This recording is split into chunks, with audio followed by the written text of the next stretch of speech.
ప్రతి ఒక్క కుటుంబంలోనూ ప్రతి ఒక్క వంశంలోనూ ఒక ధర్మాచరణ పరంపర అనేది ఉంటుంది. ఆయా ఒక దేవతారాధన, అలాగే మన ఇంటి దేవుడు అని అంటాం.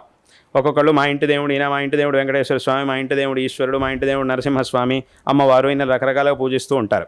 అంటే వెనకటి కాలంలో ఏదో ఒక కాలంలో ఆ వంశంలో వచ్చినటువంటి పెద్దవాళ్ళు ఒక దేవతారాధనని ప్రారంభించారు. అదే అలా వరుసగా వస్తూ ఉన్నది. దాన్నే ఇంటి దేవుడు అని చెప్పి మనం ఆరాధిస్తూ ఉన్నాం. అంటే ఈ రకంగా చేయడం ద్వారా ఏమవుతుంది, ఇప్పుడు ఒక వంశంలో పుట్టి ఆ వంశంలో వచ్చినటువంటి ధార్మికమైన ఆచరణలు వీటన్నిటిని చేయడం ద్వారా ఏమవుతుంది అంటే ఆ వంశంలో జన్మించినటువంటి అందరి వ్యక్తులకి కూడా ఒక మంచి మార్గం, ఈ దుఃఖాలన్నిటి నుంచి కూడా ముక్తులవ్వడానికి ఒక మంచి మార్గం అనేది లభిస్తుంది. కాబట్టి అందుకోసమే ఈ పరంపర, ఈ కుటుంబ వ్యవస్థ అనేది వచ్చింది. అందుకోసం ఒక కుటుంబం అంటే ఇలా ఉండాలి, ఆ కుటుంబంలో ఉన్నటువంటి వ్యక్తులు ఫలానా సంస్కారంతో ఉండాలి, ఇటువంటి ఆచరణలను చెయ్యాలి అని చెప్పిందే అందుకోసం ఈ కుటుంబ వ్యవస్థ అనేది వచ్చిందే.